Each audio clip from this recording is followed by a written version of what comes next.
Hey hi guys, எல்லாரும் நல்லா இருக்கீங்களா? நான் இன்னைக்கு உங்களுக்காக புதுசா ஒரு சஸ்பென்ஸ்ஃபுல் கிரைம் த்ரில்லர் டிராமா தான் கொண்டு வந்திருக்கேன். இதோட ஒன்லைனர் என்னன்னா, 17 பேரை ஒரு சீரியல் கில்லர் கொண்டு இருக்கான். ஆனா என்னால தீர்க்கவே முடியாத நோய்களை குணப்படுத்த முடியும் அப்படின்னு சொல்றான். அதுக்கு அவன் ப்ரூஃபா ஒரு சில பேஷண்ட்ஸை கியூர் பண்ணிருக்கான். ஒரு பக்கம் 17 பேரை கொலை பண்ண சீரியல் கில்லர், இன்னொரு பக்கம் கடவுளுக்கு நிகரான இன்னொரு காட்னே சொல்லலாம். அந்த அளவுக்கு இவன் கொடூர நோய்களை கூட குணப்படுத்தக்கூடியவன். இவனுக்கு மரண தண்டனை கொடுக்கறது சரியா இருக்குமா? இல்ல இந்த உலகத்துல எத்தனை பேர் தீர்க்க முடியாத வியாதிகளோட இருக்காங்க, அதுக்காக இவனை உயிரோட வச்சிருக்கிறது சரியா இருக்குமா? இவனுக்கு கோர்ட்டும் பொதுமக்களும் சேர்ந்து என்னதான் தீர்ப்பு கொடுக்க போறாங்க அப்படிங்கறத பயங்கர சஸ்பென்ஸ்ஃபுல்லா சொல்லக்கூடியதான் பிளட்டி ஃபிளவர்ஸ் அப்படிங்கிற இந்த டிராமா. இந்த சேனலுக்கு புதுசா வந்திருக்கவங்க ப்ளீஸ் சப்ஸ்கிரைப் பண்ணிக்கோங்க. பக்கத்துல இருக்க பெல் நோட்டிபிகேஷன் ஆன் பண்ணி வச்சுக்கோங்க. லைக் பண்ணுங்க, ஷேர் பண்ணுங்க. மொபைல்ல பாக்குறவங்க ஹைப் பண்ணுங்க. சஸ்பென்ஸ்க்கும் த்ரில்லருக்கும் பஞ்சமே இல்லாம அன்பிரடிக்டபிள் ட்விஸ்டோட இந்த கதையை கொண்டுட்டு போயிருப்பாங்க. அதனால ஆரம்பத்துல இருந்து கடைசி வரைக்கும் பாருங்க. இப்ப கதைக்குள்ள போலாமா? கதையோட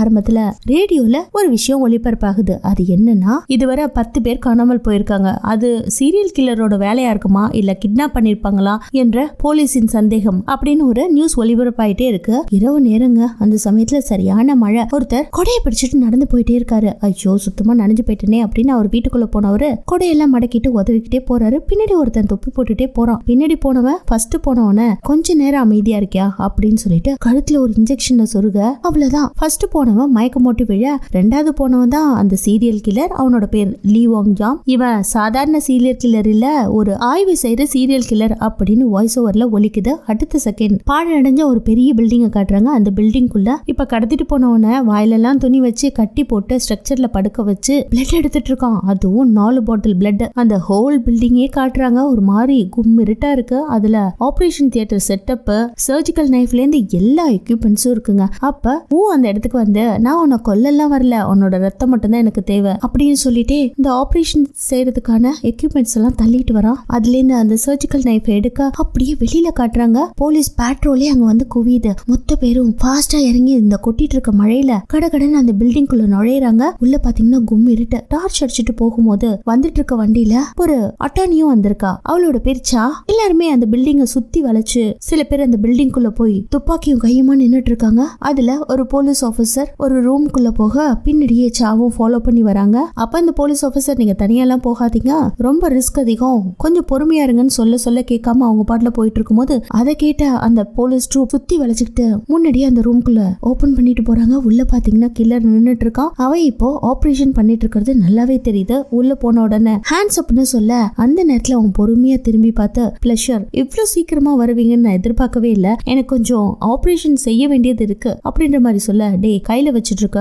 இன்ஜெக்ஷனை கீழே போடு அப்படின்ற மாதிரி சொல்ல, இல்ல நான் இந்த ஆபரேஷனை முடிக்கலன்னா இவன் செத்து போயிடுவான் அப்படின்ற மாதிரி அந்த கில்லர் சொல்ல, எனக்கு புரியுதுங்க, பட் எனக்கு கொஞ்சம் பெர்மிஷன் கொடுங்க, இந்த பேஷண்ட்டை காப்பாற்றணும் இல்லையா அப்படின்ற மாதிரி சொல்லும் போது, உன் கையில வச்சிருக்க இன்ஜெக்ஷனை கீழே போட்டுட்டு கையை தூக்கு அப்படின்ற மாதிரி சா சொன்ன உடனே, ஓகே மிஸ்டா, நீங்க சொல்றத நான் கேட்கிறேன் அப்படிங்கிற மாதிரி சொல்ல, அவளுக்கு பயங்கரமான ஆச்சரியம். எப்படி என்னோட பேர் இந்த கில்லருக்கு தெரியும்ன்ற மாதிரி ஒரு வித லொக்க விட்டுட்டு அவன் அரெஸ்ட் பண்ணுங்க அப்படின்ற மாதிரி சொல்றா. போலீஸ் ஆஃபீஸர் அரெஸ்ட் பண்ணும்போது, இங்க பாருப்பா, இதுக்கப்புறம் நீ பேசுற ஒவ்வொரு வார்த்தைகளும் எவிடன்ஸா எடுத்துப்போம் அப்படின்ற மாதிரி அவர் சொல்ல, ஒரு வழியா அவனை அரெஸ்ட் பண்ணிடுறாங்க. கையில வழங்க மாட்டதுக்கு அப்புறம், இங்க பாருங்க, நான் சொல்றத கடைசியா ஒரு தடவை நல்லா கேட்டுக்கோங்க, நான் இந்த ட்ரீட்மெண்ட்டை ஃபுல்லா முடிக்கலனா இவன் செத்து போயிடுவான், அப்படி இல்லைன்னா நீங்க வேற டாக்டர்கிட்ட தான் அட்மிட் பண்ணி பாப்பீங்க அப்படின்னு ஏதாவது பண்ணீங்கன்னா இவன் உடம்புல இருக்க நோயெல்லாம் குணமாகாது, அதுக்கு நான் பொறுப்பில்ல அப்படின்ற மாதிரி சொல்லிட்டு அவன் போக, அடுத்து அந்த போலீஸ் ஆஃபீஸர் படுத்துட்டு இருக்க பேஷண்ட்டுக்கு உயிர் இருக்கான்னு நெஞ்சில காதை வச்சு கேட்கும் போது அவன் அப்படியே ரத்த வாந்தி எடுக்கிறான். கொஞ்ச நேரத்துல அங்க எல்லா இன்வெஸ்டிகேஷனும் நடக்கும் இல்லையா. ஃப்ரிட்ஜுக்குள்ள பாத்தீங்கன்னா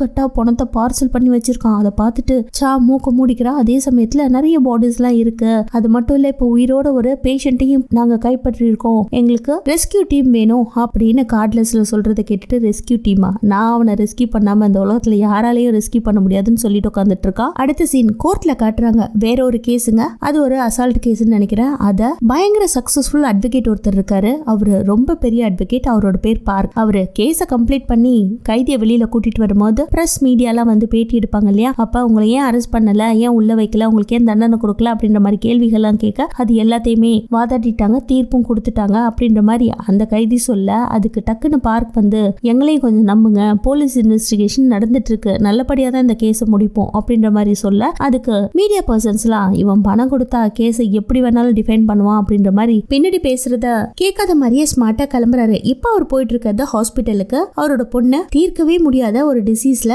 இன்ஃபெக்ட் ஆயிருக்கா. அதனால அவளை ஹாஸ்பிட்டல்ல வச்சு ட்ரீட்மெண்ட் எடுக்கிறாங்க. அவளோட பேர் மின்சியோ. ஹாஸ்பிட்டல்ல அவ பாட்டுல குழந்தைங்களோட விளையாண்டுட்டு இருக்கும்போது அவளை ட்ரீட்மெண்ட் எடுக்கிற டாக்டர் பக்கத்துல நின்றுட்டு இருக்காங்க. அப்போ இவளுக்கு சரியாயிடுமா அப்படின்ற மாதிரி கேட்க, இன்னும் அவளுக்கு மோசமா தான் போயிட்டு இருக்கு, இதுக்கு கியூரே இல்ல அப்படின்னு சொல்லிட்டு அந்த டாக்டர் அமைதியா நிக்க, அவங்க இவரோட ஒய்ஃப் தான். சோ பேரண்ட்ஸ் 2 பேரும் போராடி அந்த குழந்தைய சேவ் பண்ண நினைக்கிறாங்க. அப்போ விளையாண்டுட்டு இருந்த குழந்தை, அப்பா எப்ப வந்தீங்க அப்படின்ற மாதிரி கேட்க, இங்க தாண்டா இருக்கேன் அப்படின்னு மனசுக்குள்ள உன்னை எப்படியாவது காப்பாத்திடுவேன் அப்படின்ற மாதிரி நினைச்சுக்கிறாரு. பட் அவருக்கு என்ன பண்றதுன்னே தெரியல, எப்படி இந்த குழந்தைய காப்பாத்துறதுன்னு புரியாம குழம்பி போயிருக்காரு. அப்ப அவரோட மைண்ட்ல டாக்டர் மூணு ஒருத்தர் கிட்ட ஹெல்ப் கேட்டிருப்பாரு. இந்த நோயை ரிசர்ச் மூலமா என்னால தீர்த்து வைக்க முடியும், பட் அதுக்கு ரொம்ப செலவாகுமே, ஒரு $2 மில்லியன் ஆகுமே அப்படின்ற மாதிரி சொல்ல, இவரும் அந்த பணத்தை 3க்கு அனுப்பி வைக்க ரொம்ப நாளா அந்த 3 காணும், என்ன பண்றதுன்னே தெரியாம முழிச்சுக்கிட்டு நின்றுட்டு இருக்காரு. இப்படியா அவரு அதை திங்க் பண்ணிட்டு இருக்கும்போது இந்த பக்கம் சாவை காட்டுறாங்க. அவங்க இப்போ இன்ட்ரோகேஷன் ரூம்குள்ள போறாங்க. இப்போ அரெஸ்ட் பண்ணிட்டு வந்த அந்த கில்லரை கேள்வி மேல கேள்வி கேட்கணும். அதுக்காக அவங்களோட சீட்ல போய் உட்கார்ந்து இருக்கும் போது போலீஸ் டிபார்ட்மெண்ட்லயும் அறிக்கையை விடணும் இல்லையா, அதுக்கான ஆர்டிக்கலை பத்தி கேட்கறாங்க. நீங்க புதுசா வந்து ஜாயின் பண்ண உடனே இப்படியாப்பட்ட ஒரு பெரிய சீரியல் கில்லரை அரெஸ்ட் பண்ணிருக்கீங்க, அதை பத்தின தகவல்களை கொஞ்சம் கொடுங்க அப்படின்ற மாதிரி சொல்ல, இல்ல நான் உள்ள போயிட்டு இன்ட்ராகேஷன்லாம் பண்ணி முடிச்சுட்டு உங்களுக்கு வந்து தரேன் அப்படின்னு சொல்லிட்டு போக, இந்த பக்கம் இவங்க பாக்குறதுக்கு டெரரா இருக்காங்க இல்லையா, இவங்க என்ன முடிவு பண்றாங்களோ அதுதான் தீர்ப்பா வரணும்னு திங்க் பண்றவங்க. அது மட்டும் இல்ல, இவங்க சிஜின் குரூப்போட இளைய மகள் அப்படின்னா பாத்துக்கோ எவ்வளவு பெரிய பேக்ரவுண்ட் அவங்க பின்னாடி இருக்குன்ட்டு அப்படின்ற மாதிரி அந்த லேடி சொல்ல, அதுக்கு பக்கத்துல இருக்கவர், இல்ல அவங்கள பத்தி எனக்கு 2 விஷயம் தெரியும். ஒன்னு என்னன்னா, அவங்க அப்பாவோட நேமுக்கு பின்னாடி வளர்ந்து வரணும்னு ஆசைப்பட மாட்டாங்க, அவங்களா முன்னுக்கு வரணும்னு நினைக்கிறாங்க. இல்லையே, நான் அவங்க இங்க ரொம்ப நாளா அட்வொகேட்டா இருக்க மாட்டாங்க, பிராக்டிஸ் எல்லாம் முடிச்சுட்டு சக்சஸ்ஃபுல் ஆயிட்டு அவங்களோட கம்பெனிக்கு அவங்க ஒரு லாயரா போவாங்கன்னு தானே கேள்விப்பட்டேன் அப்படிங்கிற மாதிரி அந்த லேடி சொல்ல, அப்படியெல்லாம் இல்ல, அவங்க அப்பாவை விட பெரிய ஆளா வரணும்னு அவங்களுக்கு ஒரு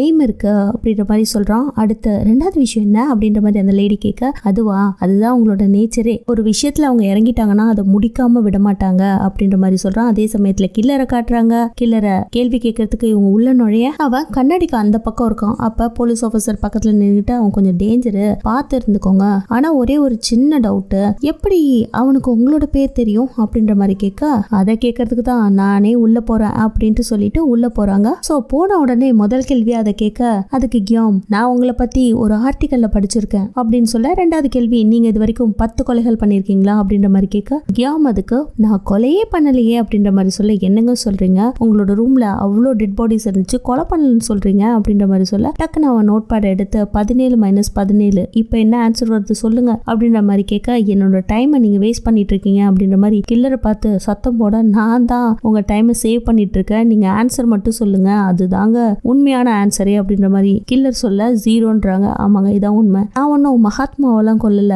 இன்னொருத்தவங்களை கொல்றவங்கள மத்தவங்களை அழிக்கிறவங்கள தான் நான் கொண்டு இருக்கேன். இப்போ நீங்க அவங்களெல்லாம் ரிசர்ச்காக யூஸ் பண்ணீங்களா அப்படின்ற மாதிரி கேட்க, ஒரு கொடிய நோயை தீர்க்கறதுக்காக அதுக்கு கண்டிப்பா ரிசர்ச் தேவைப்படும் தான், அதுக்காக கூட மேபி நான் கொண்டு இருக்கலாம், உங்களோட கூற்றின்படி நான் 17 பேரை தாங்க கொண்டு இருக்கேன், ஆனா கெட்டவங்களை இந்த பூமியிலேருந்து தூக்கி எறிஞ்சிருக்கேன், அவ்வளவுதான் வித்தியாசம், நான் இது வரைக்கும் ஒருத்தரை கூட கொல்லல அப்படின்ற மாதிரி சொல்றான். அடுத்த சீன்ல இவன் சொன்ன இடம் எல்லாமே இருக்கும் இல்லையா, அந்த இடத்துல இன்வெஸ்டிகேஷன் பண்றாங்க. தோண்டி பார்த்தா நிறைய எலும்பு கூடுகள்லாம் இருக்கு. போலீஸ் ஆபீசர் சாக்கு கால் பண்ணி, இங்க நிறைய டெட் பாடிஸ் இருக்கு அப்படின்ற மாதிரி எடுக்கிறாங்க.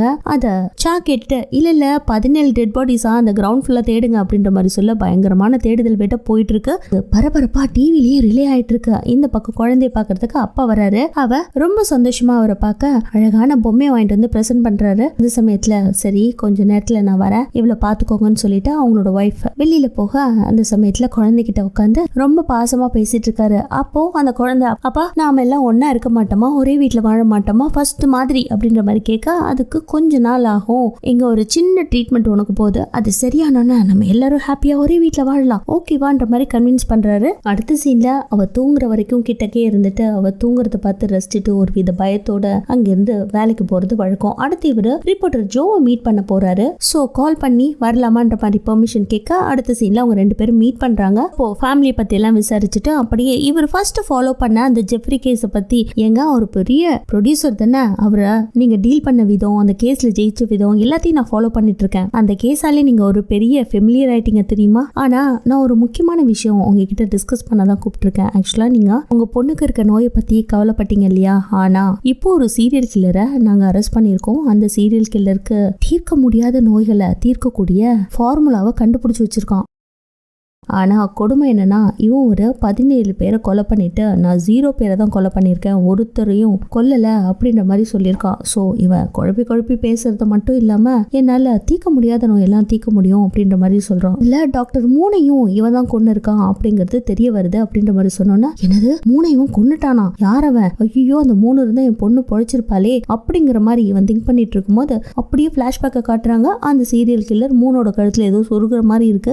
மூணுங்கிற டாக்டரையும் இந்த சீரியல் கில்லர் தான் கடத்திட்டு போய் கைமோ பண்ணிருப்போம் போல இருக்கு. அடுத்த சீன்ல சாவோட ஆபீஸ காட்டுறாங்க. அந்த சமயத்துல அட்டானி எல்லாரையும் பத்தி அவ பேசிட்டு இருக்கும் போது உங்களை பாக்குறதுக்காக டைரக்டர் வெயிட் பண்றாரு. அதாவது சாவோட மேல இருக்கிற சீனியர் அட்டானி வெயிட் பண்ணிட்டு இருக்காரு அப்படின்ற மாதிரி சொல்ல டக்குன்னு அவரை மீட் பண்ண போறா. அந்த இடத்துல நீங்க இந்த கேஸ எடுத்து ஹேண்டில் பண்றது ரொம்ப அழகா இருக்கு, நாங்க ரசிக்கக்கூடியதா இருக்கு. ஆனா ஒரு விஷயம், இப்போ அந்த குற்றவாளிக்கு எதிரா நீங்க ஸ்டேட்மெண்ட்லாம் கரெக்டா ப்ரூவ் பண்ணியே ஆகணும். இது உங்களோட அப்பா கம்பெனியோட ரெப்புடேஷனும் அடங்கி இருக்கு அப்படி இப்படிலாம் அட்வைஸ் பண்றாரு. அந்த சமயத்துல அரசு தரப்பு வக்கீலா மிஸ்டர் பார்க் அட்வொகேட் தான் குற்றவாளிக்காக வாதாட போறாரு அப்படின்ற மாதிரி சொல்ல, சார் அவர் வாதாடி அவனுக்கு மரண தண்டனையிலேருந்து விடுதலை வாங்கி கொடுக்க போறாரு அப்படின்னு தானே சொல்றீங்க, அவன்லாம் அந்த உலகத்துல இருக்கவே கூடாது சார், செத்து போயிடும், 17 பேரை கருணையே இல்லாம கொண்டு இருக்கான், இவெல்லாம் உயிரோட இருந்து என்னத்த பண்ண போறான், ஃபர்ஸ்ட் அவனை அடிக்கடி மீட் பண்றதுக்கு எனக்கு பெர்மிஷன் கொடுங்க, அவன் கிட்ட நிறைய கேள்விகள் கேட்க வேண்டியது இருக்கு அப்படின்ற மாதிரி கோவமா சொல்றான். இந்த பக்கம் அந்த கில்லரை பார்க்க பார்க் வந்திருக்காரு, கூடவே ரிப்போர்ட்டர் ஜோவும் வந்திருக்காரு. அந்த இடத்துல கில்லர் வந்து உட்கார்ந்த உடனே இவர் தான் சீரியல் கில்லரான இவர் ஒரு சயின்டிஸ்ட் அப்படின்ற மாதிரி சொல்ல, அந்த சமயத்துல பார்க்க கில்லரை பார்த்து நீ டாக்டர் மூணை கொலை பண்ணியா அப்படின்ற மாதிரி கேட்க, ஆமான்னு அவன் பதில் சொல்ல கோமாகி டக்குன்னு எழுந்துடுறாரு. நீங்க கோவப்படுறதுல ஒண்ணுமே இல்ல, மூணு கிட்ட எந்த ஒரு கியூரும் கிடையாது, அவன் போய் சொல்லி உங்ககிட்ட இருந்து 2 மில்லியன் பணத்தை அடிச்சுட்டான், அது மட்டும் இல்ல அவங்க பொண்ணை என்னால குணப்படுத்த முடியும், மின்சோக்கு இருக்கிற நோய் இந்த உலகத்துல யாராலையும் தீர்க்க முடியாது, அவ கொஞ்சம் கொஞ்சமா செத்துட்டு இருக்கா, அவளை என்னால கியூர் பண்ண முடியும் அப்படின்ற மாதிரி சொன்ன உடனே இதை கேட்டு பார்க்குக்கு பயங்கரமான ஷாக்கு. என் பொண்ணு பேர் எப்படி உனக்கு தெரியும், என் பொண்ணுக்கு இருக்கிற நோய் உனக்கு எப்படி தெரியும், அதுவும் மூணு சரியில்லாதவன் நீ எப்படி டிஃபைன் பண்ற அப்படின்ற மாதிரி கேள்வி மேல கேட்டு பயங்கர டென்ஷன் ஆறாரு. அந்த சமயத்துல இவன் பாட்டுல ஜாலியா டேபிள்ல கை வச்சுட்டு ஒத்த விரலால தட்டிக்கிட்டே, நீங்க என்கிட்ட தான் நெக்ஸ்ட் வருவீங்கன்னு எனக்கு கான்பிடென்ட் இருக்கு, அது மட்டும் இல்ல நீங்க நினைக்கிற மாதிரி எல்லாம் இல்ல, நான் டெஸ்ட் எல்லாம் பண்ண போறதுல உங்க பொண்ணு மேல என்னால உங்க பொண்ணை கியூர் பண்ண முடியும், நான் கான்பிடென்ட்டா சொல்றேன் அப்படின்னு சொல்லிட்டு ஒரு ஸ்மைல கொடுப்பான். அங்க கட் பண்ணி அடுத்த சீன்ல ஜோவும் பார்க்கும் கார்ல போயிட்டு இருக்கும் போது பார்க்க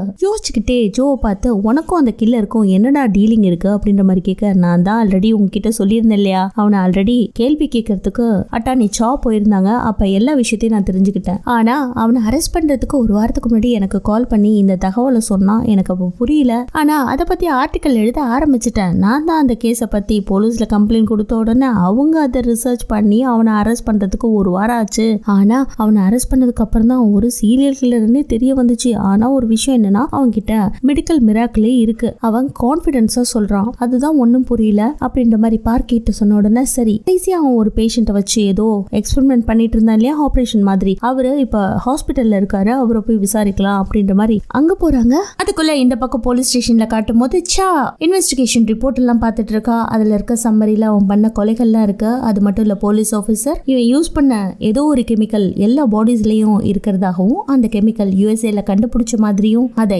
இவன் தான் முதல் முறையா யூஸ் பண்ணிருக்கான், அந்த அளவுக்கு இவன் ஒரு பிரில்லியன்ட், ஆனா எதுக்காக இப்படி கொலைகள் பண்ணானே தெரியல, அவனுக்கு இருக்கிறது ஒரே ஒரு அம்மா, அவனும் இவன் சுயநினைவு இல்லாத போய் இறந்து போயிட்டாங்க. ஆக்சுவலா இவனுக்கு ஒரு ஆக்சிடென்ட் நடந்திருக்கும் 3 வருஷத்துக்கு முன்னாடி, அந்த கார் ஆக்சிடென்ட்ல அவனுக்கு சுயநினைவு இல்லாம போயிருக்கும். அதுக்கப்புறம் அவனுக்கு வேற யாருமே கிடையாது, ஒரு ரிசர்ச்ல ஈடுபட்டு தீர்க்கவே முடியாத நோய்க்கான மருந்து அவன் கண்டுபிடிச்சிருக்கான் அப்படிங்கறதுல கான்பிடென்ட்டா சொல்றான். பட் யாருக்கு அதை டெஸ்ட் பண்ணி பார்த்தான்னு தெரியல அப்படின்ட்டு அந்த சம்மரியை கொடுத்த உடனே அதை படிச்சு பார்த்துட்டு இது எனக்கு போதும், அவனுக்கு நான் மரண தண்டனை வாங்கி கொடுக்கறதுக்கு அப்படின்ற மாதிரி சொல்ல, இந்த பக்கம் பார்க்கும் ஜோவும் கார்ல போயிட்டு இருக்கும் போது, என்னடா இப்படி எல்லாம் ஆர்டிக்கல் எழுதியிருக்க, நிறைய ஆட் பண்ணி நீயாவே கற்பனை கதையெல்லாம் எழுதியிருக்க அப்படின்ற மாதிரி கேட்க, இப்படி எல்லாம் எழுதினாதாங்க வைரலா போகும் அப்படின்ற மாதிரி சொல்லிட்டு வரான். இந்த பக்கம் நேரா கில்லரை பாக்கிறதுக்கு போயிருக்கா. அந்த இடத்துல அவ அமைதியா உட்காந்துட்டு இருக்கும் போது, மீதி 10 பாடியை எங்கடா ஒழிச்சு வச்சிருக்க அப்படின்ற மாதிரி கேட்க, நீங்க எப்ப பார்த்தாலும் கொல்ல, அதோட டெட் பாடி எங்க இப்படின்ற ஆங்கிள் பாக்குறத விட்டுட்டு வேற ஒரு ஆங்கிள் பாருங்க அப்படின்னு சொல்ல, எனிஹவ் நீ 17 பேரை கொலை பண்ணிருக்க, அந்த கொலைப்பழிய நீ கண்டிப்பா ட்ரையல்ல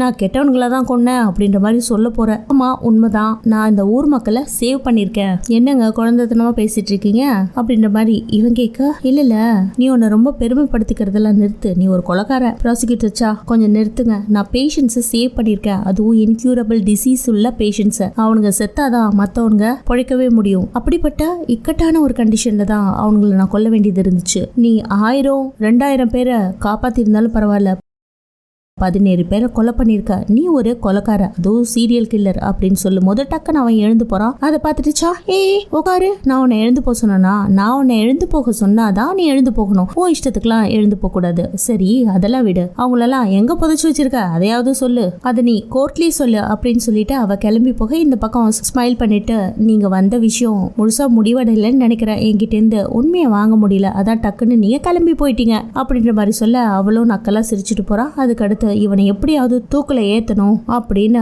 எல்லார்கிட்டயும் டிஸ்கஸ் பண்றா. இந்த பக்கம் நிறைய பேரை விட்டு இன்வெஸ்டிகேஷன் பண்ண வைக்கிறா. ஆக்சுவலா இவன் எங்க இருக்கான், இதுக்கு முன்னாடி எங்க இருந்தான், யார் யார்கிட்ட எல்லாம் பழக்கம் அப்படின்ற இன்வெஸ்டிகேஷன் போயிட்டு இருக்கு. அதே மாதிரி இந்த பக்கம் பார்க்கும் ஜோவை கூட்டிட்டு அவர் கையில ஒரு கால் முடியாதவனோட போட்டோ இருக்கு. அவங்க அம்மா வேலை செஞ்ச இடத்துல எல்லாம் போய் தேடி தேடி பாக்குறாரு. இப்படி அவங்க ஒவ்வொருத்தர் சொல்ற இன்ஃபர்மேஷனை வச்சு ஊரெல்லாம் தேடி பாக்குறாரு. ஃபைனலா அந்த கில்லர் யாருக்கு ட்ரீட்மெண்ட் கொடுத்தானோ அவங்க எங்க போனாங்கன்னே தெரியல. சோ இவங்க 2 பேரும் உட்காந்து பேசிட்டு இருக்கும் போது இந்த கேஸ் இன்னும் எவ்வளவு ஆழமா போகணும் தெரியல, அதை எப்படி தோண்டி எடுக்கிறதுன்னு புரியலன்ற மாதிரி பேசிக்கிறாங்க. ஏன்னா இவரோட தேவைன்னு ஒண்ணு இருக்கு, அதையும் திங்க் பண்ணி பாக்குறாரு. இந்த பக்கம் ஆபீஸ்க்கு வரும்போது அந்த கில்லர் இருக்கான் இல்லையா, அவனை அந்த எலக்ட்ரிக்கல் டெஸ்ட் வைப்பாங்களே, போய் சொல்றானா உண்மையை சொல்றானா அப்படின்ற மாதிரி, அதுக்கு அவனோட ரிப்போர்ட்டை பார்த்து இவ அதிர்ந்து போறா. ஏன்னா நீ 17 பேரை கொலை பண்ணியா அப்படின்னு கேட்டதுக்கு ஆமாம்மா, நீ யாரையாவது கியூர் பண்ணிருக்கியா அப்படின்னு கேட்கறதுக்கு இல்லம்மா. சோ அந்த ரிப்போர்ட் ரெண்டுமே போய் அப்படின்ற மாதிரி வந்திருக்கும். சோ ஆக்சுவலா அவன் கொலை பண்ணல, நிறைய பேரை காப்பாத்திருக்கான், அதுதான் உண்மையான ரிப்போர்ட். அதை பார்த்துட்டு என்னது இது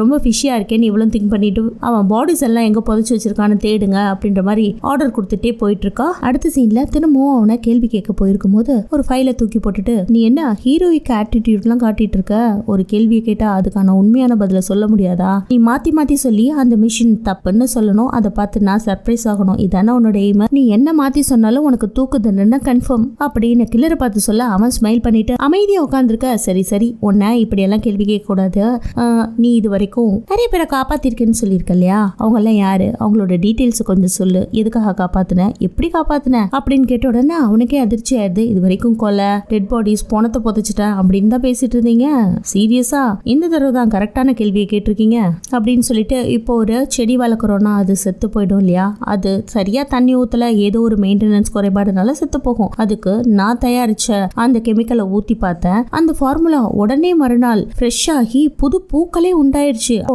அதுதான் இப்போ கியூர்னு சொல்லிட்டு இருக்கியா, பரவாயில்ல, அடுத்து என்ன பண்ண, அடுத்து ஃபிஷ் டேங்க்ல செத்து போன கோல்டு ஃபிஷ் கூத்துன, அது மறுநாள் உயிரோட பொழைச்சு ஹாப்பியா இருந்துச்சு, சோ அடுத்து ஹியூமன்ஸ் மேல பயன்படுத்த ஆரம்பிச்சிட்டேன், ஓ அதுல இருந்தா கொலை பண்ணவே ஆரம்பிச்சிருக்க, அதாவது உன்னோட மருந்தை டெஸ்ட் பண்ணி பாக்குறதுக்காக இவங்களெல்லாம் செலக்ட் பண்ணி அவங்க மேல செலுத்தி அவங்கள ஒரு ஹியூமன் எக்ஸ்பெரிமெண்டா நீ யூஸ் பண்ணி கொலை பண்ணிருக்க, அதுதானே உண்மை, சரி அந்த 17 பேரை அப்படிதானே கொன்ன அப்படின்ற மாதிரி கோவமா கேட்க அவன் பார்த்து அமைதியா இருக்கான். 17 பேரை எப்படிடா கொன்ன அப்படின்னு திரும்பவும் இவன் கோவமா கேட்க, ஆமா நான் 17 பேரை கொன்னதான் அப்படின்ற மாதிரி அமைதியா இருக்கான். சரி கடைசி விக்டிம் பேர் என்ன, அவன் பேரு ஹாங் ஜி குவாங், ஷியோரா நீ சொல்றது உண்மையா, அவங்க கிட்ட தமிழ்ல பேசினா புரிஞ்சிருமா என்ன அப்படின்ற மாதிரி இவன் சொல்ல, அடுத்த சீன்ல அட்வொகேட் ஆபீஸ காட்டுறாங்க. விடிய விடிய இவனை உட்கார வச்சு கேள்வி கேட்டுட்டு இருக்கா போல இருக்கு. சரி உன்னை அரெஸ்ட் பண்ண உடனே நீ ஏன் ஓடாம அதே இடத்துல இருந்த, ஆமா நான் ஓடாம இருந்ததுக்கு என்ன ரீசன்னா, நானே ஆல்ரெடி போலீஸ்க்கு இன்ஃபார்ம் பண்ணிட்டேன், பட் அவ்வளவு சீக்கிரமா நீங்க வருவீங்கன்னு நான் எதிர்பார்க்கல, நானே வந்து சரண்டர் ஆயிடலான்னு தான் இருந்தேன், அந்த லாஸ்ட் பேஷண்ட்டுக்கான ட்ரீட்மெண்ட்டை முடிச்சுட்டு லீச்சாங் எனிவே என்னோட எபிலிட்டியை ப்ரூவ் பண்றதுக்காக தான் வெயிட் பண்ணேன். ஓ அப்ப நீயாவே சரண்டர் ஆகிறதுக்கு வெயிட் பண்ணியா, ஆமா நீங்களா வந்து என்னை தேடி கண்டுபிடிக்கல, நான் தான் இன்ஃபர்மேஷன் கொடுத்தனே, எவ்வளவு நான் நல்லது பண்ணணும் அப்படின்னு நினைச்சாலும் நான் பண்ண குற்றங்கள் என்னோட மனசுல பாவமா நின்றுட்டு இருந்துச்சு, அதுக்கு பரிகாரம் தேடுதான் நானா வந்து சரண்டர் ஆகணும்னு நினைச்சேன் அப்படின்னு கில்லர் சொல்ல, அதை பார்த்தா அவ சிரிக்கிறா, உனக்கெல்லாம் மன்னிப்பு பாவ மன்னிப்பு இதெல்லாம் கிடையாது அப்படின்னு கிளாப் பண்ணிட்டு, மத்த பிணங்களை எங்க புதைச்சிருக்க அதை சொல்லு அப்படின்ற மாதிரி கேட்க, சான்கின்னு ஒரு மலை இருக்கு இல்லையா, அதோட மிடில் ஸ்லோப்ல புதைச்சிருக்க லேண்ட்மார்க், அது ரிவரை ஃபேஸ் பண்ணி 100 மீட்டர்ஸ்ல ஒரு மார்க் இருக்கும் அப்படின்னு இவன் சொன்ன உடனே அதே இடத்துல எல்லாரும் தேடி தேடி பாக்குறாங்க, ஒரு டெட் பாடியும் காணோம். இப்படியே அந்த தேடுதல் டீம் பயங்கர தீவிரமா தேடிட்டு இருக்காங்க. பாவம் போலீஸ் ஆஃபீஸரும் அதே இடத்துல போய் ஏதாவது பிணங்கள் கிடைக்குமான்னு பார்த்துட்டு இருக்காங்க. அந்த நேரத்துல இவளோட மைண்ட்ல அன்னைக்கு கேள்வி கேட்டதெல்லாம் ஓடிக்கிட்டே இருக்கு. கேட்டதுக்கு அவன், நான் ஒரு டீலுக்காக சம்மதிக்கிறேன், நீ எனக்கு கொஞ்சம் ஹெல்ப் பண்றதுக்கு உதவி பண்ண முடியுமா, என்னோட எபிலிட்டிய கோர்ட்ல ப்ரூவ் பண்றதுக்கு அப்படின்னு இவகிட்ட கேட்டிருப்பா. இருந்தாலும் அவ அதை திங்க் பண்ணிட்டு இருக்கும் போது அந்த பக்கம் தேடுதல் வேட்டை தீவிரமா போயிட்டு இருக்க. இந்த பக்கம் பார்க்க இவன் ஒருத்தனை கியூர் பண்ணன்னு சொன்னானே, அவன் எங்கதான் இருக்கான் அப்படின்னு தேடி கண்டுபிடிக்க தெரு தெருவா அலைஞ்சிட்டு இருக்காரு. அந்த சமயத்துல ஜோவும் கூட இருந்து கிடைக்கிற போன் நம்பர்ஸ் எல்லாம் ட்ரை பண்ணி பாக்குறாங்க. சோ திடீர்னு பார்க்குக்கு ஒரு கால் வருது. அந்த ஹேர் சலூன் லேடி கிட்ட போய் ஃபர்ஸ்ட் விசாரிச்சிருப்பாங்க. அவங்க இப்ப அவங்க எல்லாம் எங்க ஸ்டே பண்ணிருக்காங்கன்ற விவரத்தை கண்டுபிடிச்சிருக்காங்க. அதே சமயத்துல இந்த பக்கம் தேடுதல் வேட்டை ஈவினிங் வரைக்கும் நீண்டு போயிடுதுங்க. எல்லாரும் களைச்சே போயிடுறாங்க.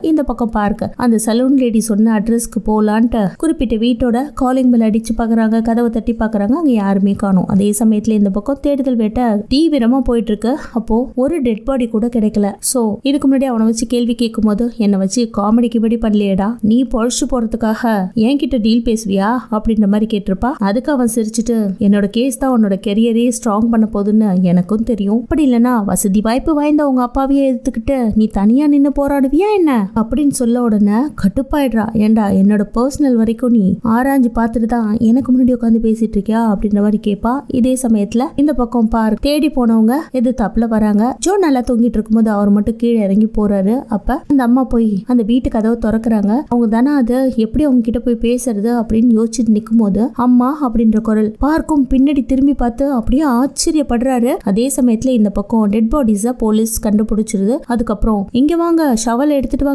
அப்படின்ற மாதிரி ஒரு போலீஸ் ஆபீசர் கூப்பிட அதே மாதிரி நிறைய இடத்துல பிணங்கள் கிடைக்குது. எல்லாத்தையும் தோன்றதுக்கு ரெடி ஆயிடுறாங்க. அதே மாதிரி நிறைய இடத்துல கிடைக்க ஆரம்பிக்குது. சோ ஒரு குழியை தோண்டிட்டு டெட் பாடியை காட்டுவாங்க. அந்த டெட் பாடியோட உடம்புல இருக்கிற மொத்த பிளட்டையுமே அவன் உறிஞ்சி எடுத்திருப்பான். அதனால அப்படியே காஞ்சி போய் அழுகாம இருக்கும். அதே சமயத்துல இவ கேள்வி கேட்கும் போது, என்னால வார்த்தைகளால ஒவ்வொரு விஷயத்தையும் ப்ரூவ் பண்ண முடியாது, எக்ஸ்பெரிமெண்டால மட்டும்தான் முடியும் அப்படின்ற மாதிரி சொல்லியிருப்பான். அதே சமயத்துல இந்த பக்கம் பார்க் அம்மானு கூப்பிட்டுட்டு ஒரு பையன் வந்தானியா, அவனை ஆச்சரியமா பாக்குறாரு. அதே சமயத்துல இந்த பக்கம் கேள்விகள் கேட்கும் போது சா மலைச்சு போய் உட்காந்துருப்பா. அந்த சமயத்துல பென்சில் உருண்டோடி இருக்கும். அதை எடுத்து நேரா வச்சுட்டு, எனக்கு ஒரு சந்தர்ப்பம் கொடு, இந்த உலகத்துல கஷ்டப்படுறவங்க நிறைய பேர் இருக்காங்க, நீ என்ன தூக்குல போடுறதுலே குறியா இருக்காத, இப்படியே பண்ணினா உனக்கா எனக்கான கோர்ட்ல நானும் பாத்துக்கிறேன் அப்படின்ற மாதிரி பயங்கர கான்பிடன்ஸா அவன் பேசுறது இவளும் கண்ணிமிக்காம பாத்துட்டு இருப்பா. அங்க கட் பண்ணி அடுத்த சீன்ல அட்வொகேட் பார்க்க தேடிட்டு போன அந்த பையனையும் அவங்க அம்மாவையும் கண்டுபிடிச்சிடுறாரு. அந்த பையனை பாத்தீங்கன்னா ஆக்டிவா நடந்து வரான். இந்த உலகத்திலேயே போலியோ அட்டாக்ல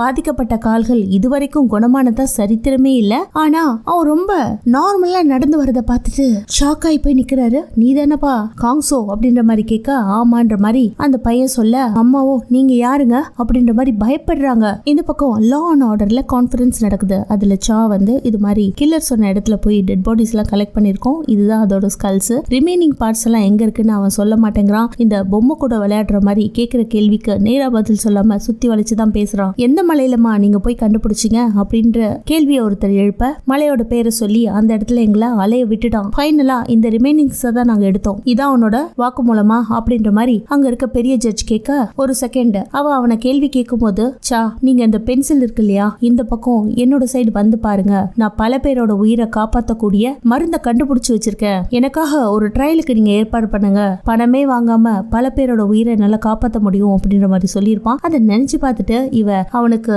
தூக்கு தண்டனை வழங்குங்க அப்படின்ற மாதிரி கேக்குறா. அடுத்த சீன்ல கில்லரை பார்க்க வந்தவன, என்ன உங்க மூஞ்சில ஒரு தேஜஸ் தெரியுது அப்படின்ற மாதிரி கில்லர் கேட்க, உண்மையாவே அந்த போலியோ அட்டாக் ஆன பையனை நீ தான் காப்பாத்தினியா, அதுல உங்களுக்கு நம்பிக்கை இல்லையா, அவன் நடந்து வரதை நீங்க பாக்கலையா, சரி எப்படி நீ இந்த மருந்தை கண்டுபிடிச்ச, உனக்கு என்ன ஆச்சு அப்படின்ற மாதிரி கேட்க, எனக்கு ஆக்சிடென்ட் ஆச்சு, நான் மெடிக்கல் ஸ்டூடெண்டா படிச்சுட்டு இருக்கும் போது ரோட்ல வேகமா வந்த கார் என்ன மோதிடுச்சு, அதுல நான் 3 வருஷம் கோமா ஸ்டேஜுக்கு போயிட்டேன், அந்த நேரத்துல என்ன கவனிக்க யாருமே இல்லைன்னு கவர்மெண்ட் டாக்டர் என்ன பண்ணிருக்காரு, வேற ஒரு பிளட்டை என்னோட உடம்புல ஏத்திட்டாரு, ஆனா நான் கியூர் ஆயிட்டேன், அது அதிசயம் தான், கியூர் ஆனாலும் ஆக்சிடென்ட் அன்னைக்கு எப்படி ஒரு தலையில பெயினை உணர்ந்தனோ அதே மாதிரி அடிக்கடி எனக்கு தலையில பெயின் வரும், கடந்து துடிப்பேன், டாக்டர்கிட்ட போய் கேட்டா அதுக்கு கியூரே இல்ல அப்படின்ற மாதிரி சொல்லிட்டாங்க. சோ என்ன நானே எக்ஸ்பெரிமெண்ட்டுக்குள்ள ஈடுபடுத்திக்கிட்டேன், இந்த மாதிரி ஒரு பெயினோட வாழ்றதை விட நம்மளே சோதிச்சு பார்க்க கூடாது அப்படின்னு என்னோட பிளட் எடுத்து சீரம் தயாரிச்சு அதன் மூலியமா நான் குணமும் ஆயிட்டேன். ஃபைனலா அதே ப்ரொசீஜரை மற்ற பேஷண்ட்ஸுக்கும் நான் செயல்படுத்த ஆரம்பிச்சேன். நிறைய பேர் இதுக்காக ஒத்துக்கல, பட் பட் ஒத்துக்கிட்டவங்க எல்லாம் ஹாப்பியா இருக்காங்க. உங்க பொண்ணையும் என்னால குணப்படுத்த முடியும் அப்படின்ற மாதிரி சொல்ல, என்னோட பொண்ணுக்கு நீ ட்ரீட்மெண்ட் எடுக்கிற இதெல்லாம் நீ சொல்லக்கூடாது, பேரு சொல்றதுக்கு உனக்கு அருகது இல்லைன்ற மாதிரி திட்டுறாரு. அதே சமயத்துல வெளியில காட்டுறாங்க அவன் ஒரு சீரியல் கில்லர் இல்லையா, இப்ப அவனோட டாக் தான் ஊரு முழுக்க போயிட்டு இருக்கு. அவனை கொல்லுங்க, அவனை எதுக்கு சும்மா வச்சுக்கிட்டு இன்வெஸ்டிகேஷன் எல்லாம் பண்ணிட்டு இருக்கீங்க அப்படின்ற மாதிரி ப்ரொட்டஸ்டே நடந்துட்டு இருக்கு. அதை பார்த்து சாக்கு சிரிப்பு வருது. ஆனா பார்க்க பார்த்து இவர் என்ன கேஸ் வேணாலும் எடுப்பாரு பணத்துக்காக அப்படின்ற மாதிரி காசப் பண்றாங்க. அடுத்த கோர்ட் சீன்ல எல்லாரும் ஆஜரானோன்னு, நீ 17 பேரை கொலை பண்ணது உண்மையா? ஆமா. பல பேரை கியூர் பண்ணிருக்கியா? ஆமா. நீ 17 பேரை கொலை பண்ணன்னு சொல்லிட்டு 24 பேருக்கு மேல கொலை பண்ணிருக்க, அதுதான் உண்மை. ஏன்னா ஒவ்வொருத்தரோட டெட் பாடிஸ ஸ்கெலிட்டன்ஸை வச்சு ஐடென்டிட்டி நாங்க கண்டுபிடிச்சிட்டோம் அப்படின்னு பேச, இதெல்லாம் பொய்ன்ற மாதிரி பார்க்க வாதாட, அதெல்லாம் உண்மைதான் அப்படின்ட்டு இவளும் டிவியை ஆன் பண்ணி ஒவ்வொரு டெட் பாடிஸா காட்டிட்டு இருக்கா. அதை பார்த்து எல்லாருமே ஷாக் ஆறாங்க. அந்த அளவுக்கு கொடூரமா கொண்டு வச்சிருக்கான். அதை காட்டி இப்படியாப்பட்ட கொலைக்காரனுக்கு கியூர் பண்றதுக்கு எங்கிருந்து தகுதி இருக்குன்னு அவன் வாதாடிட்டு இருக்கானே தெரியல. ஆனா கடைசியா அந்த குவாங்க கொலை பண்ணதான் ரொம்ப கொடூரமா இருக்கு அப்படின்ட்டு அந்த உடம்புல ரத்தமே இல்லாத ஒரு டெட் பாடி இருந்துச்சு இல்லையா, அதை காட்டினோன்னு அங்க இருக்கவங்க எல்லாம் பயங்கரமா பயப்படுறாங்க. இப்போ டிஃபெண்டருக்கு ஒருத்தவங்களை கியூர் பண்ணணும்ன்ற ஐடியா இருந்துச்சுன்னா ஏன் இந்த அளவுக்கு கொடூரமா ஒருத்தனை கொலை பண்ணணும்? பாத்தீங்களா, உடம்புல ஒரு சொட்டு ரத்தம் இல்லாம மொத்தத்தையும் எடுத்திருக்கான் அப்படின்னு சொல்ல, இந்த பக்கம் கில்லருக்கு அதை பார்த்து சிரிப்பு தான் வருது. அவன் சிரிக்கிறத பார்த்து மத்தவங்க எல்லாம் என்ன இப்படி கொடூரமா சிரிக்கிறான் அப்படின்னு காசப் பண்ண ஆரம்பிக்கிறாங்க. ஒரு சீரியல் கில்லர் சைக்கோபாத் அப்படின்னு சொல்லும் போது அதுக்கு பார்க்கும் நான் இதை ஒத்துக்க மாட்டேன், அதுக்கு எவிடன்ஸ் இருக்கா அப்படின்ற மாதிரி கேட்கிறாரு. சோ ஜட்ஜும் அதை தான் கேட்கறாங்க. தோ ப்ரூஃப் பண்றேன் யுவர் ஆனர் அப்படின்னு. கில்லர் பார்த்து, நீ ஜோவை எதுக்காக கொன்ன? அவன் உன்னை காரை விட்டு ஏத்தி ஆக்சிடென்ட் பண்ணிட்டான், 3 வருஷம் நீ கோமாக்கு போயிட்ட, அவனை திரும்ப கொன்னதுக்கு காரணம் ரிவெஞ்ச் தானே, அப்ப இது சீரியல் கில்லிங் தானே அப்படின்ற மாதிரி கேட்க, இல்ல அது உண்மை கிடையாது அப்படின்னு இவன் சொல்லும் போதே அப்படியே பிளாஷ்பேக் காட்டுறாங்க. ஆக்சுவலா அவனுக்கு இவன் மயக்க மருந்து செலுத்தி அவனை கொடூரமா கொண்டு இருப்பான், அதுவும் சைக்கோத்தனமா. அடுத்து அவனோட பாடி பார்ட்ஸை கட் பண்ணி அதை ஏதோ ஒரு ஆசிட்ல முக்கி ஒரு ஃப்ரீசர் மாதிரி வச்சிருப்பாங்க, அதுக்குள்ள பொட்டலம் கட்டி போட்டுறான். இதெல்லாம் அவன் ரிவெஞ்சுக்காக தான் பண்ணிருக்கான், மக்கள் நலத்துக்காக எல்லாம் அவன் எதுவும் பண்ணல. இந்த ஒரு கேஸே போதும் இவன் ஒரு சீரியல் கில்லர்னு நிரூபிக்க அப்படின்ற மாதிரி அந்த டாக்குமெண்ட்ஸ் எல்லாம் சப்மிட் பண்றான். அந்த நேரத்துல இவனுக்கு சிரிப்பு வந்துடுது, பொக்குன்னு சிரிச்சிடான். அதை பார்த்துட்டு எல்லாரும் இவன் ஒரு மான்ஸ்டர் அப்படின்னு எல்லாரும் காசப் பண்றாங்க. இப்படி எல்லாருமே ஆரவாரம் பண்ணிட்டு இருக்கிறத ஜட்ஜி பார்த்துட்டு அமைதியா இருங்க, இல்லைன்னா கோர்ட்டை விட்டு வெளியேற்றிடுவேன், டிஃபென்ஸ் தரப்புலேருந்து உங்களோட பிரதிவாதத்தை வைக்கலாம் அப்படின்ற மாதிரி சொல்ல, பார்க் எழுந்து இவர் கொலை பண்ணது என்னமோ உண்மைதான், ஆனா தீராத வியாதிகளை இவரால் குணப்படுத்த முடியும், அதுக்கு நானே நேரடியா போய் இன்வெஸ்டிகேஷன்லாம் பண்ணேன், அவர்கிட்ட கேட்ட கேள்விகளுக்கும் கரெக்டான பதில் எனக்கு கிடைச்சிச்சு அப்படிங்கிற மாதிரி சொன்னோன்னா, அடுத்த சீன்ல கில்லர் கிட்ட பார்க் உட்காந்து பேசிட்டு இருக்க மாதிரி இருக்கு. ஏங்க உங்ககிட்ட தான் ப்ரூஃபே இல்லையே, எதை வச்சு ப்ரூஃப் இருக்குன்னு சொன்னீங்க அப்படின்ற மாதிரி சொல்ல, வேற வழி இல்ல, அப்படியெல்லாம் சொன்னாதான் அந்த கேஸை இழுத்து போட முடியும், முதல்ல நீ யார் யாரை காப்பாத்தினியோ அவங்களெல்லாம் சாட்சி சொல்றதுக்கு முதல்ல கண்டுபிடிச்சு கூட்டிட்டு வரணும், இருந்தாலும் உன் மேல எனக்கு நம்பிக்கை இருக்கு அப்படிங்கிற மாதிரி சொல்லியிருப்பாரு. அடுத்த சீன்லயும் அதே மாதிரி அவர் கூட ஒர்க் பண்ற கொலி கூட கேட்டிருப்பாங்க, ஏன் இப்படி ஒரு கில்லருக்காக நீங்க போய் வாதாட போனீங்க அப்படின்ற மாதிரி. அவர்கிட்ட கேட்க, வேற வழி இல்ல, என் பொண்ணை எப்படியாவது காப்பாத்தலான்னு ஒரு கடைசி முயற்சி தான் அப்படின்ற மாதிரி சொல்றாரு. அடுத்த சீன்ல பார்க்க ஜோவை பாக்குறதுக்காக சந்துக்கெல்லாம் போந்து கார் எடுத்துட்டு போகும்போது, எங்கடா இருக்க நீ, ஜிபிஎஸ் அமிச்ச லொகேஷனும் ஷேர் பண்ண, ஆனா ஒரே இடத்துல தான் சுத்தி சுத்தி வரேன், எங்கதான் இருக்க அப்படின்ற மாதிரி கேட்க, நீங்க கொஞ்சம் அடுத்த ரைட் வாங்க, கண்டிப்பா அந்த இடத்துல மேல பாருங்க, கீழே பாத்துட்டு போனீங்கன்னா என்ன கண்டுபிடிக்க முடியாது அப்படின்ற மாதிரி சொல்ல ஒரு ஸ்ட்ரீட் குள்ள போறான். ஃபைனலா பார்த்தா அது ஒரு டெட் எண்ட், மேல மலை மேல இருக்கு. அந்த இடத்துல அவன் கை காட்ட ஃபைனலா அவனோட ரூம் கம் ஆபீஸ் போல இருக்கு. அங்க போய் பார்க்கும்போது ட்ரெஸ் எல்லாம் ஆபீஸ் ரூம்குள்ளே காய வச்சிருக்கான். அதை பார்த்துட்டு இவருக்கு ஒரே சிரிப்பு. கையில ஏதோ பாக்ஸ் எடுத்துட்டு போயிருக்காரு. சோ அந்த கேஸை பத்தி அவங்க டிஸ்கஸ் பண்ணும்போது, எனக்கு ஒரு ஹெல்ப் பண்ண முடியுமா, எனக்காக ஒரு ஆர்டிக்கலை மட்டும் ரெடி பண்ணி அதை நியூஸ்ல ரிலீஸ் பண்ண அப்படின்ற மாதிரி கேட்க, இந்த பக்கம் அந்த நியூஸ சா பார்த்துட்டு ஷாக் ஆகி போய் உட்காந்துருக்கா. அத அவளோட சீனியரும் பார்த்துட்டு, இல்ல எப்படியாவது ஜோவோட வாயை மூடணும், இல்லைன்னா இந்த கேஸ் சீக்கிரமா முடியாது, இந்த கேஸ்ல இவன் இப்படி பத்திரிகையில எழுதுனானா அதுக்கு நம்ம தான் பதில் சொல்லி ஆகணும், இது பார்க்கோட வேலையா இருக்கும் அப்படின்ற மாதிரி சொல்ல, சோ 2 பேரும் சேர்ந்துதான் ஒர்க் பண்றாங்கன்றத புரிஞ்சுக்கிறாங்க. அந்த சமயத்துல இவங்க எதிர்பார்த்த மாதிரியே மேலதிகாரிட்ட இருந்து கால் வருது. அதை பார்த்துட்டு, பாத்தியா இப்பதானே சொல்லி வாய மூடின, நீ என்னென்னமோ பேசுற, டக்கு டக்குன்னு எவிடன்ஸ் எல்லாம் ஷோ பண்ணி கோமா நடந்துக்கிட்டீங்கன்னா இப்படிதான் பத்திரிகையில கிளிப்பானுங்க அப்படின்ற மாதிரி சொல்ல, டக்குன்னு அவ போனை பிடுங்கி எப்படியோ சமாளிச்சு பேசிட்டா. அதுக்கப்புறம் அவரு வெளியில போயிருந்தாரு, இப்பதான் வந்துட்டாரு அப்படின்னு போனை கொடுத்துட்டு, எதுக்கும் பயப்படாம கால் அட்டன் பண்ணுங்க அப்படின்ட்டு கிளம்பிடுறா. அடுத்த சீனை கில்லரை ஜெயில அடைக்கிறாங்க. அப்ப அங்க இருக்கவங்க எல்லாம் சீரியல் கில்லர் அப்படின்ற மாதிரி கத்துறாங்க. அவன் ஜெயில போய் நிக்கும் போது இந்த பக்கம் குழந்தைக்கு ரொம்ப உடம்பு முடியாம பேச்சு மூச்சு இல்லாம போயிடுது. அதுக்காக அவங்க அம்மா ஃபர்ஸ்ட் எய்டும் கொடுத்துட்டு இருக்காங்க. இந்த பக்கம் பார்க்கும் வந்துட்டு எப்படியாவது இவளை காப்பாத்தணும் அப்படிங்கிற முடிவுக்கும் வராரு. சோ அதை அவங்க அம்மா புரிஞ்சுக்கிட்டு, இப்ப கொலைகாரங்கிட்ட இவளை ஒப்படைக்க போறீங்களா அப்படின்ற மாதிரி கேட்க, ஆமா வேற வழி இல்ல, அவனால தான் அன்கியூரபிள் டிசீஸ் எல்லாம் கியூர் பண்ண முடியுது அப்படின்ற மாதிரி நான் பல பேரை போய் வெரிஃபிகேஷன் பண்ணிட்டேன். அவரு சொல்ல அப்படியே பிளாஷ்பேக் எல்லாம் காட்டுறாங்க. ஆனா இன்னும் எனக்கு கான்பிடன்ட் வரல, அதனாலதான் இன்னும் நான் இன்வெஸ்டிகேஷன் பண்ணிட்டு இருக்கேன். கண்டிப்பா நம்ம குழந்தைய காப்பாத்திட முடியும்னு எனக்கு ஒரு நம்பிக்கை இருக்கு அப்படின்ற மாதிரி சொல்றாரு. பட் அவங்க ஒத்துக்கல. அடுத்த சீன்ல ஜோ கிட்ட இந்த விஷயங்கள் எல்லாம் சொல்லி எல்லாரையும் போய் நான் இன்வெஸ்டிகேஷன் பண்ணி குணமாயிட்டாங்க அப்படின்றது தெரிஞ்சுக்கிட்டு வந்து வாக்குமூலம் கொடுங்கன்னு கேட்டா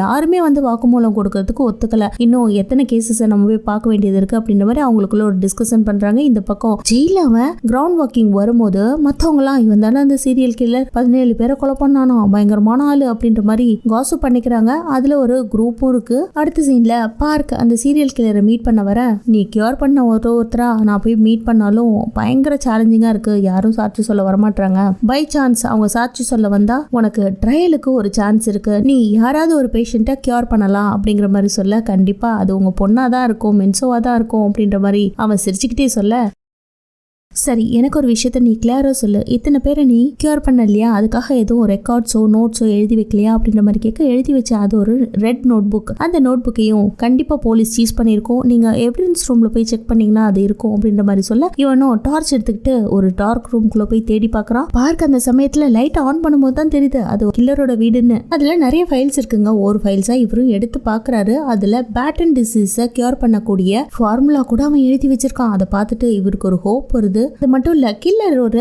பேஷண்ட இதே டிசீஸ்ல இருந்தவரை குணப்படுத்தணும்னு சொல்லியிருப்பாரு. அதையும் இவர் இன்வெஸ்டிகேஷன் பண்றதுக்காக போர்டில் ஒட்டி வச்சிருப்பாரு. நினைச்சு பாக்குறாரு. அந்த சமயத்துல இவர் உள்ள இருக்கும் போது எவனோ ஒருத்தன் வெளியில இருந்து முகமூடியெல்லாம் போட்டுக்கிட்டு இவரை நோட் பண்ண, அவ்வளவுதான் துரத்தி போய் பிடிச்சா. ஃபைனலா அவனை விசாரிக்கும் போது தான் தெரியுது அவன் ஒரு யூடியூபர் போல இருக்கு. இப்படி டார்க்கா இருக்க கொலைகாரனோட வீட்டை கண்டுபிடிச்சு அதை சோசியல் மீடியால போட்டா நல்ல வியூஸ் வரும் சார், அதுக்காக தான் இப்படி பண்ண அப்படின்ற மாதிரி அவன் மொபைல்ல இருக்கிறதெல்லாம் காமிச்சிட்டு அவங்க கிட்ட ப்ரூஃப் ஒத்துக்க, அந்த சமயத்துல இல்ல நீ உள்ள போனியா, இங்க இருந்து ஏதாவது எடுத்துட்டு வந்தியா அப்படின்ற மாதிரி போலீஸ் இன்வெஸ்டிகேஷனோட அவனை விசாரிக்க, ஐயோ என்ன விட்டுருங்க, நான் தெரியாதனமா வீடியோ எடுத்துட்டேன், எல்லாத்தையும் டெலீட் பண்ணிக்கிறேன், எனக்கு எந்த பிரச்சனையும் வேண்டாம், நான் ஓடிடுறேன் அப்படின்ற மாதிரி கதறிட்டு இருக்கான். ஏய் உள்ள போனியா என்னன்னு தான் கேட்டோம் அப்படின்ற மாதிரி இவங்க மிரட்டா, ஆமாங்க நான் கதவை திறந்துட்டு உள்ள போனேன் அப்படின்னு சொல்ல, அங்க கட் பண்ணி அடுத்த சீனை காட்டுறாங்க. சானேரா பார்க்க மீட் பண்ண வந்திருக்கான். அந்த இடத்துல அவபாட்டுல தென்னவட்ட உட்காந்துட்டு இருக்கும்போது, பரவாயில்ல நீங்க நல்லாவே வாதாடுறீங்க அப்படின்ற மாதிரி சொல்ல, நீங்க மட்டுமா அவனை காப்பாத்தணும்னு நினைச்சிட்டு இருக்கீங்க அப்படின்ற மாதிரி இவங்க 2 பேரும் பேசிட்டு இருக்கும்போது அந்த இடத்துக்கு ஜட்ஜ் வராங்க. 2 பேரும் ஒன்னா சேர்ந்து ஏதாவது ஒரு முடிவுக்கு வாங்க அப்படின்னு சொல்லும் போது, அவன் 17 பேரை கொலை பண்ணிருக்கான் அப்படின்ற மாதிரி சா சொல்ல, இது கோர்ட் இல்லமா, சும்மா 17 பேரை கொலை பண்ணிருக்கான்னு சொல்ல, அதுல அவன் கியூரும் பண்ணிருக்கான், அதனால இன்வெஸ்டிகேஷன் பண்ணாம சும்மா ஒருத்தனை தண்டிக்க முடியாது அப்படின்னு சொல்லிடுறாங்க. அடுத்து இவங்க 2 பேரும் வெளியில வரும்போது, இந்த ஜோ கிட்ட நீங்க பேசி ஆர்டிக்கல் எல்லாம் கண்ணா பின்னான்னு எழுதுறீங்க உண்மைதானே அப்படின்ற மாதிரி சா பார்க்க பார்த்து கேட்க, என்னமா நீ குழந்தை மாதிரி கேள்வி கேட்டுட்டு இருக்க, ஒரு காலத்துல நீ என்கிட்ட படிச்சன்றத மறந்து போயிடாத, புத்திசாலித்தனமா பேசு அப்படின்ற மாதிரி சொல்ல, அந்த நேரத்துல ஜோ கிட்ட இருந்து இவருக்கு கால் வர, பரவாயில்ல இங்க நடக்கிற எல்லா விஷயங்களையும் ரிப்போர்ட்டா அவருக்கு ஒரு ஆர்டிக்கல் எழுதி கொடுங்க, நான் வரேன் அப்படின்ட்டு அவ கிளம்ப, ஜோ அவருக்கு கால் பண்ணி, ஐயோ எல்லாம் போச்சு, என்னோட ஆபீஸையே ரெய்ட் பண்ண வந்துட்டாங்க அப்படின்ற மாதிரி சொல்ல, இந்த பக்கம் சா நடந்து போறத பார்த்துட்டு இவரும் கார் எடுத்துட்டு வேகமா போறாரு. பட் அவரு டோரை க்ளோஸ் பண்ணி வச்சுக்கிட்டு உள்ள யாரையுமே அலோவ் பண்ணாம ஜோ நின்னுட்டு இருக்கும் போது, அத்துமீறி போலீஸ்ல இருந்து இன்வெஸ்டிகேஷன் ஆபீசர்ஸ் எல்லாரும் உள்ள வந்துடுறாங்க. அதே சமயத்துல அட்வொகேட்டும் வந்துடுறாரு. அவர்கிட்ட சர்ச் வாரண்ட், அரெஸ்ட் வாரண்ட் எல்லாத்தையும் கொடுத்து, நீங்க ஒரு கேஸை பத்தி தப்பான அபிப்பிராயங்களை ரிலே பண்ணக்கூடாது அப்படின்ற மாதிரி சொல்ல, அந்த இடத்துல நம்ம அட்வொகேட் சும்மா இல்லாம வாதாடவே ஆரம்பிச்சிடறாருங்க. ஏன்னா நானும் இங்க தாங்க ரிசர்ச் பண்றேன், என்னோட கிளைண்ட்ஸை மீட் பண்றேன், என்னோட ஆஃபீஸ் இங்கே தான் இருக்கு, இது பாத்தீங்களா இது என்னோட சிஸ்டம், அங்க பாத்தீங்களா அது அவனோட சிஸ்டம், எதை வேணாலும் நீங்க சீஸ் பண்ணி எடுத்துக்கலாம், பட் என்னோட கேஸும் நீங்க எடுக்கிறதுக்கு ஏதாவது சர்ச் வாரண்டோ அரெஸ்ட் வாரண்டோ கொண்டு வந்திருக்கீங்களா அப்படின்ற மாதிரி கேட்க, வந்தவங்க எல்லாம் திரும்பி போயிடுறாங்க. அடுத்து ஜோவும் பார்க்கும் ஒரு இடத்துல உட்காந்து சரக்கு அடிச்சிட்டு இருக்கும் போது, அந்த இடத்துக்கு புதுசா ஒரு பொண்ணு வர, அவளோட பேரு மின். ஏன்டா இவளை இந்த இடத்துக்கு கூப்பிட்டா அப்படின்ற மாதிரி கேட்க, அவ ஸ்ட்ரெயிட்டா வந்து சார்க்க பார்த்து, என்ன திரும்பவும் வேலையில சேர்த்துக்க மாட்டீங்களா என்ன அப்படின்ற மாதிரி கேட்க, அடுத்து இவளை வச்சு இந்த இன்வெஸ்டிகேஷன்லாம் கொஞ்சம் பண்ணலாம் அப்படின்ட்டு கில்லர் யாரெல்லாம் கியூர் பண்ணானோ அவங்களெல்லாம் போய் மீட் பண்ண சொல்றான். அதுல ஒருத்தர் மறுக்கிறாங்க, வரவே மாட்டேன்றான். ஏன்னா உள்ள இருந்த கில்லர் அவனுக்கு லெட்டர் போட்டிருப்பான் போல இருக்கு, அதனால அவாய்ட் பண்றான். சில பேர் ஒத்துக்கிட்டாங்க. இப்படியே போயிட்டு இருக்க இந்த பக்கம் இந்த விஷயத்த கொண்டு வந்து பார்க் கில்லர் கிட்ட சொல்ல, எப்படியாவது சாட்சிகளை கொண்டுட்டு வந்து நிரூபிக்க வச்சுட்டா எல்லாமே ஓகே ஆயிடும் அப்படின்ற மாதிரி சொல்லிட்டு ஒரு 2 சாட்சியை மட்டும் இப்போ ரெடி பண்ணிருப்பாங்க. அவனும் யோசிச்சுட்டு ஓகேன்ற மாதிரி சொல்றான். அடுத்த சீன்ல சாவை காட்டுறாங்க. அவகிட்ட ஒரு ஃபைல் வருது. அதுல லீவோ கியாம் கில்லரால குணப்படுத்தப்பட்ட பேஷண்ட், அவனோட அம்மா இப்போ விட்னஸா கோர்ட்டுக்கு வர போறாங்கன்ற தகவல் இவளுக்கு கிடைக்குது. சோ இவன் கியூர் பண்ண 2 பேஷண்ட்டுக்கும், ஒருத்தருக்கு போலியோ அட்டாக், இன்னொருத்தருக்கு பிளட் கேன்சர். 18 வயசான கங்சாவுக்கு போலியோ அட்டாக். அவனை இப்ப கியூர் பண்ணி ஃபுட்பாலே விளையாண்டுட்டு இருக்கான். ஆனா இன்னொருத்தன் காங்சாங், அவன் ஷாப்ல ஒர்க் பண்ணிட்டு இருக்கான். அவனும் வந்து பிளட் கேன்சரால பாதிக்கப்பட்டவன், வந்து சாட்சி சொல்றான் அப்படிங்கிற மாதிரி பார்க்க அவங்களோட டீமை வச்சு ஒரு மீட்டிங் போட்டுட்டு இருக்காரு. ஸோ கில்லர் அந்த லெட்டர் எழுதுனதை பத்தி மின் பார்க்க பார்த்து கேள்வி கேட்க, அது அவங்கள ஃபோர்ஸ் பண்ணி சாட்சியா கூப்பிடக்கூடாதுன்னு எழுதியிருக்கான். நீங்க சாட்சியா வர வேண்டாம்னு சொல்லியிருக்கான். அதே சமயத்துல செத்து போனவங்களெல்லாம் ஏன் போஸ்ட்மார்ட்டம் பண்ணக்கூடாது அப்படின்ற மாதிரி மின் கேட்க, அதை நெக்ஸ்ட் ஹைரிங்ல நம்ம பார்த்துக்கலாம், இப்ப விட்டுறலாம், ஆனா இப்ப பேப்பர் ஒர்க்லாம் பண்ணி முடிக்கலாம் அப்படின்ட்டு 3 பேர் ஒரே இடத்துல உட்காந்து நைட்டு பக்கலமா கஷ்டப்பட்டு பேப்பர் ஒர்க்லாம் முடிச்சிட்டாங்க. இவருக்கான ஸ்ட்ரெஸ் என்னன்னா, எப்படியாவது அவனை காப்பாத்திட்டா தான் பொண்ணை எப்படியாவது காப்பாத்தலாம் அப்படின்ற ஒரு நம்பிக்கை தான். மறுநாள் அடுத்த ட்ரையலும் ஸ்டார்ட் ஆகுது. அந்த இடத்துல போலியோவால அட்டாக் ஆன அந்த பையனோட அம்மா வந்து, ஆமா அவன் தான் என்ன கன்வின்ஸ் பண்ணி என் பையனை காப்பாத்தி குணப்படுத்தினா அப்படிங்கிற மாதிரி சொல்ல, அதுக்கு இவளும் கிராஸ் கொஸ்டினா, அதுக்கு நீங்க காசெல்லாம் கொடுத்தீங்களா அப்படின்ற மாதிரி மிரட்டி கேட்க, அப்படியெல்லாம் அவங்க கிட்ட கேள்வி கேட்கணுன்ற அவசியம் கிடையாது, அவன் கியூர் ஆகி நல்லா இருக்கான், இப்போ ஃபுட்பால் கூட விளையாடுறான் அப்படின்னு சொல்லிட்டு அடுத்த சாட்சியான அந்த பிளட் கேன்சர் பேஷண்ட் இருக்காரு இல்லையா, அவரை சாட்சி சொல்ல கூப்பிட்டா அவர் வராம அப்படியே உட்காந்துட்டு இருக்காரு. அதை பார்த்து எல்லாருமே ஒரு மாதிரி ஃபீல் பண்றாங்க. அப்ப சா சும்மா இல்லாம இவங்க பொய் சாட்சியெல்லாம் கூட்டிட்டு வந்துட்டாங்க போல இருக்கு அப்படின்ற மாதிரி வாதாட, ஃபைனலா அந்த பிளட் கேன்சர்ல அஃபெக்ட் ஆன பேஷண்ட்டும், அவன் என்னோட டிசீஸை கியூர் பண்ணாங்க, ஆனா அது கியூர் ஆகல, அவனால இதெல்லாம் பண்ண முடியாது, அவன் ஒரு சீரியல் கில்லர் தான், நான் இப்ப அதை விட வேர்ஸ்டா பாதிக்கப்பட்டுட்டேன் அப்படின்ற மாதிரி கோர்ட்ல சொல்ல, அவ்வளவுதான். அதை கேட்டுட்டு சாவுக்கு சும்மா இருக்க முடியுமா, எப்படியாவது அவனுக்கு மரண தண்டனை கொடுங்க அப்படின்ற மாதிரி வாதாடுறாங்க. அடுத்து கோர்ட்டெல்லாம் முடிஞ்சிருது. அவன் வெளியில போகும்போது பார்க் பின்னாடியே போய் ஏண்டா போய் சொன்ன அப்படின்ற மாதிரி கேட்க, உண்மையை தாங்க சொன்னேன், ட்ரீட்மெண்ட்டுக்காக கடத்திட்டு போனான், என்கிட்ட இன்ஃபார்மும் பண்ணல, ஆனா என்னோட நோயை குணப்படுத்தலங்க அப்படின்ற மாதிரி சொல்லிட்டு, இனிமே என்னோட மூஞ்சிலே முழிக்காதீங்க அப்படின்னு பார்க்க திட்டி அமிச்சிடறான். ஆனா இவன் இப்படி பேசிட்டு போறத சாவும் கவனிக்கிறா. அடுத்த சீன்ல, என்ன இப்படி நீ பேஷண்ட்டை குணப்படுத்தணும்னு சொன்ன, அவன் இப்படி சொல்லிட்டு போறானே அப்படின்ற மாதிரி கில்லர் கிட்ட கேட்க, அவனோ நான் அவனுக்கு ட்ரீட்மெண்ட் கொடுத்துட்டு இருக்கும் போதே பாதியில அவனை வேற ஒரு டாக்டர்கிட்ட கூட்டிட்டு போயிட்டு இப்ப அவன் சாகிற நிலைமைக்கு போயிருக்கான், அதுக்கு காரணம் நீங்க தான்ற மாதிரி அவன் அங்க கோமா கத்த, இந்த பக்கம் சா ஸ்ட்ரைட்டா போயிட்டு, பாரு நான் உன்கிட்ட தனியா பேசணும், கேள்வி கேட்கறதுக்காக வரல, உனக்கு கஷ்டம் கொடுக்கறதுக்காகவும் வரல, ஒரு உண்மையான விஷயம் என்னன்னா, உனக்கு ட்ரீட்மெண்ட் அவன் எடுத்துட்டு இருக்கும் போதே ஒரு விஷயத்த சொன்னான், நான் இவனுக்கு இப்ப என்னோட ஸ்டைல்ல ட்ரீட்மெண்ட் கொடுத்துட்டு இருக்கேன், இவனை வேற ஒரு டாக்டர் கிட்ட கொண்டு போய் நீங்க சேர்த்தீங்கன்னா அவனோட நோய் அதிகமாகும், அவனை காப்பாற்ற முடியாதுன்னு வார்ன் பண்ணிதான்ப்பா அவன் ஜெயிலுக்கே போனான், ஆனா நாங்க அந்த சமயத்துல பெருசா எடுத்துக்கல, கண்டிப்பா உன்னை ரெக்கவர் பண்ணணும்னா அவனாலதான் முடியும் அப்படின்னு ஃபேக்டா அந்த பேஷண்ட் கிட்ட ஒத்துக்கிறா. ஆனா கில்லர் கிட்ட ஏன் ஒத்துக்கலனே தெரியல. 17 பேரை கொலை பண்ணா அவனை கொல்லணும்ன்ற அதே முடிவோட இருக்கா. அதே சமயத்துல இந்த பக்கமும் என்னால ஹேண்டில் பண்ண முடியும், அந்த பேஷண்ட்டை என்கிட்ட கொடுங்க, நான் திரும்பவும் கியூர் பண்றேன் அப்படின்ற மாதிரி பார்த்து கில்லரும் சொல்லிட்டு ஒரு ஸ்மைல் பண்ணா, இதோட இந்த எபிசோடும் முடியுது. இந்த டிராமா பத்தி நீங்க என்ன நினைக்கிறீங்க? இந்த கில்லரை சேவ் பண்ணலாமா, இல்ல தான் நினைச்ச மாதிரி மரண தண்டனை கொடுத்துடலாமா அப்படிங்கிற உங்களோட கருத்துக்களை எனக்கு தெரியப்படுத்துங்க. மீண்டும் நாளை சந்திப்போம். தேங்க்யூ.